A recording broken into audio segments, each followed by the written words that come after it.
Hello friends, इस video के अंतर्गत हम विमी सूत्र को निकालेंगे। विमी सूत्र को हम कैसे निकाल सकते हैं, किसी भी भौतिक राशि का विमी सूत्र हम कैसे निकालें।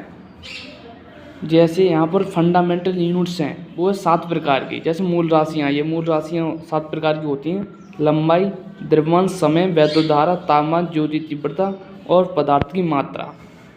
इसके ये मूल मात्रक हैं: metre, kilogram, second, ampere, kelvin, candela और मोल। और इसके ये संकेत हैं।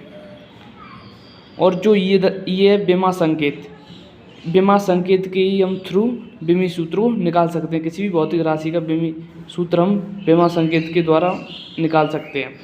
यहाँ पर मैंने लिखा है, किसी भी राशि का विमी सूत्र हम MALVTC के रूप में लिखते हैं। ABC का मान कुछ भी हो सकता है। जैसे यहाँ पर हम वेग का निकालेंगे। वेग इक्वल टू होता है विस्थापन अपॉन समय। तो विस्थापन जो होता है वो लंबाई में होता है, तो यहाँ पर मैंने लिख दिया लंबाई अपॉन समय। तो लंबाई का मैंने यहाँ पर लिखाया था, वो था L।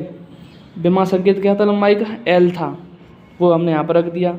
और जो समय का था टाइम, वो यहाँ पर देखो समय का क्या था, T था, वो यहाँ पर हमने T लिख दिया। पर इसे हम ब्रैकेट में लिखना आवश्यक है।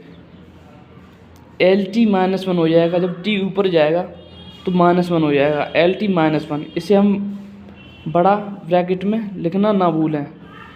LT-1 इसे पढ़ेंगे, ना कि LT⁻⁻1। तो हम इसे जब MLT के रूप में लिखेंगे तो ये हो जाएगा M0LT-1। और ब्रैकेट लगाना अत्यंत आवश्यक है।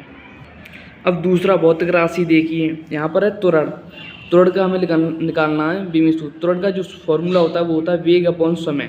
और जो यहाँ पर वेग का फॉर्मूला पुट अप कर देंगे, वेग का होता है विस्थापन अपॉन समय।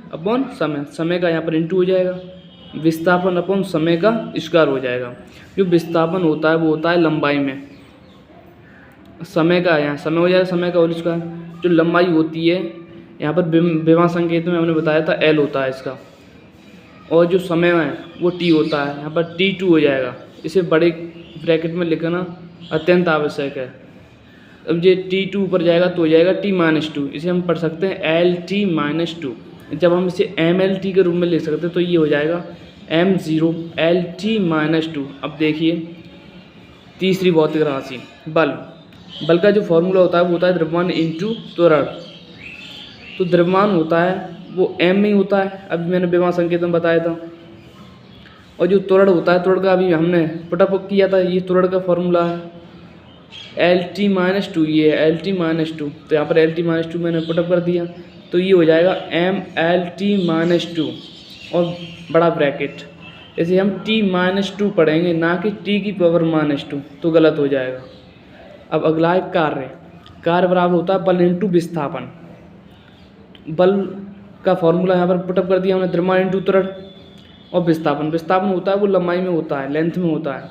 तो यहाँ पर हमने द्रव्यमान इंटू त्वरण का ये विमी सूत्र कितना आया था, MLT-2, यहाँ पर पुटअप कर दिया और ब्रैकेट इंटू L, क्योंकि विस्थापन वो होता है वो लेंथ में होता है इसलिए। तो इसका जो MLT के रूप में फॉर्मूला हो जाएगा वो हो जाएगा ML2T-2।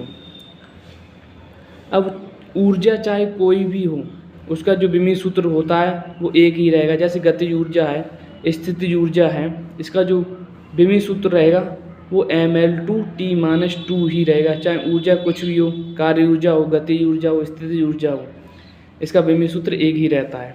अब नेक्स्ट अगला है जड़त्वागुण। जड़त्वागुण का फॉर्मूला होता है द्रव्यमान इंटू त्रिज्या का होल स्क्वायर। तो द्रव्यमान हो जाएगा इसका M ब्रैकेट इंटू त्रिज्या हो जाएगा, त्रिज्या लेंथ में ही होगा, तो इसका हो जाएगा L2 ब्रैकेट में, तो ये हो जाएगा ML2 ब्रैकेट में। तो इसे हम MLT के रूप में लिख सकते हैं ML2T0। इस प्रकार हम विमी सूत्र को ज्ञात कर सकते हैं।